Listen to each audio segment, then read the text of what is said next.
Católica Fé, seu expresso de espiritualidade com grupo de oração Tenda do Senhor.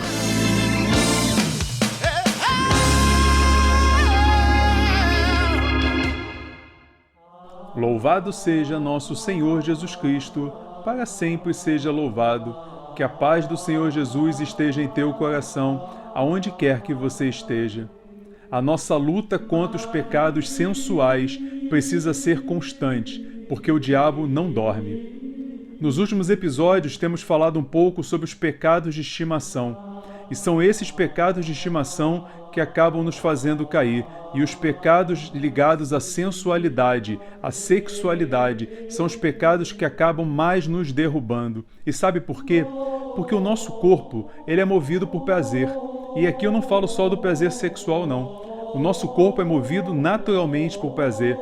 Por exemplo, chocolate. Chocolate, ele traz um prazer à nossa cabeça, ao nosso cérebro, e a gente come, e muitas pessoas até se viciam em chocolate, são os chocólatas, assim como o café, assim como a cerveja, assim como, por exemplo, a pizza, né? Eu nunca vi, por exemplo, as pessoas falarem assim: hoje estou indo no rodízio de verduras e legumes.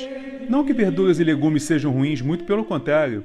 Há muitas verduras e legumes gostosas e tem pessoas que gostam muito disso. Mas sempre que elas querem dar um prazer extra ao corpo, elas vão buscar o quê? Um rodízio de pizza, por exemplo. Porque o nosso corpo é movido a prazer. E quanto mais prazer você dá a ele, quanto mais essa sensação de prazer você dá ao corpo, mais ele precisa disso. É como se fosse uma droga para ele. E nós precisamos espiritualmente combater os pecados da sensualidade como nós combatemos um vício, como por exemplo um vício em cigarro, em bebida ou em drogas.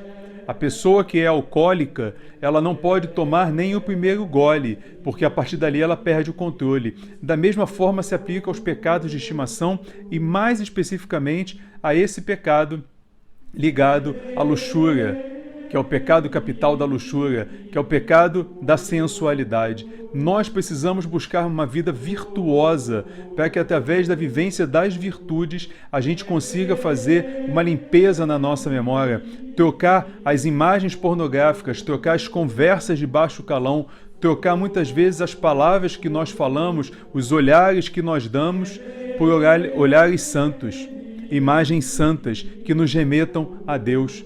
É uma luta constante e talvez seja a luta mais difícil que a gente vai travar nas nossas vidas. Nós ouvimos no podcast de ontem como São Bernardo de Claraval foi tentado e como ele venceu a tentação.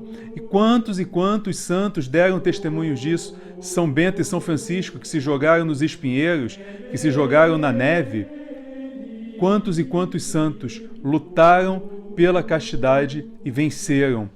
Nós também podemos vencer, porque aquele que é o Deus vencedor invicto luta ao nosso lado e o Espírito Santo de Deus, derramado em nossos corações, nos dá força para vivermos heroicamente, se for preciso, a virtude da castidade.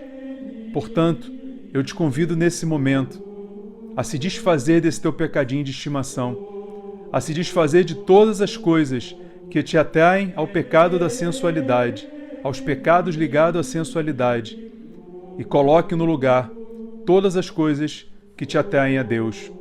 Mantenha teu olhar fixo no olhar de Jesus. Deus nos abençoe.